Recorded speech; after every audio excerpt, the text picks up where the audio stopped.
എല്ലാവരും ഇങ്ങോട്ട് നോക്കി. ബീഫ് നിർബന്ധിച്ച് ഒരു പെൺകുട്ടിയെ കഴിപ്പിക്കുന്ന ട്രെയിലർ ടീസർ പുറത്തിറങ്ങിയും അത് വലിയ ചർച്ചയാകും ചെയ്യും. അതുകൊണ്ട് ഷൈൻ ടോൺ ചാക്കോ കഴിഞ്ഞ ദിവസം ഒരു ഹോട്ടലിന്റെ ഇനാഗ്രേഷന് വന്നിരുന്നു. അവിടെ എന്തോ ഒരു പ്രശ്നം ഉണ്ടായിട്ടുണ്ട്. എന്ത് പ്രശ്നം? ഈ ബീഫ് എന്ന് പറഞ്ഞു കഴിഞ്ഞാൽ പോത്തിറച്ചിയാണ്. അത് പ്രത്യേകം ശ്രദ്ധിക്കണം. എന്റെ ഈശ്വര, ഇത്രയും വിവരമുള്ള ഒരു മനുഷ്യനെ ഞാൻ എന്റെ ജീവിതത്തിൽ കണ്ടിട്ടില്ല. നമ്മുടെ നാട്ടിൽ വളരെ വലിയൊരു തെറ്റുകാരനുണ്ട്. ബീഫ് എന്ന് പറഞ്ഞിട്ട് ആൾക്കാരെ തമ്മിലടിപ്പിക്കുന്നു.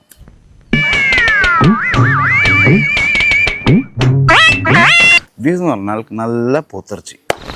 ഞെട്ടരുത് കേട്ടോളി. പോത്തിനെ ഇറക്കുക എന്നുള്ളതാണ് നമ്മൾ പറയാം.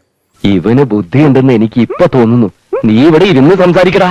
അല്ലാതെ പശുവിനെ നമ്മൾ ആരും ഇറക്കാറുമില്ല, കഴിക്കാറുമില്ല. എനിക്കറിയുമോ എന്ന് നിങ്ങൾക്കറിയില്ല. അങ്ങ് വടക്ക് യുപിയിലും ഗുജറാത്തിലുമെല്ലാം ഗോകുൽ ദൈവങ്ങളാണ് ദൈവങ്ങൾ. ബീഫ് എന്ന് പറഞ്ഞാൽ നല്ല പോത്തിറച്ചിയാണ്. അത് ആരും കഴിപ്പിക്കും വേണ്ട, കഴിച്ചോളൂ.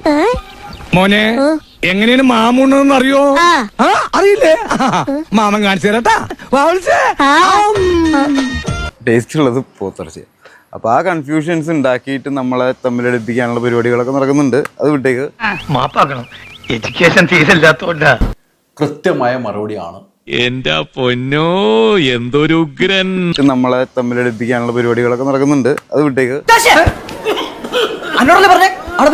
ഇവരുള്ളവർക്ക് മനസ്സിലാവും, പിള്ളേർക്ക് പ്രത്യേകിച്ച് മനസ്സിലായിട്ടുണ്ട് കാര്യങ്ങൾ. എന്നെ കഷ്ടല്ലേ, കോമൺ സെൻസ് ഇല്ലാത്തതിന്റെ കുഴപ്പേ. ആ ഹോട്ടലിലെ ഉദ്ഘാടനത്തിന് പിറ്റേ ദിവസം വന്ന് ഫുഡ് കഴിച്ച് ഫുഡ് ടേസ്റ്റ് ചെയ്ത് അദ്ദേഹം കഴിച്ച ഫുഡിന്റെ എല്ലാ കാര്യങ്ങളും പറഞ്ഞു. അതിൽ ബീഫും ഉണ്ടായിരുന്നു.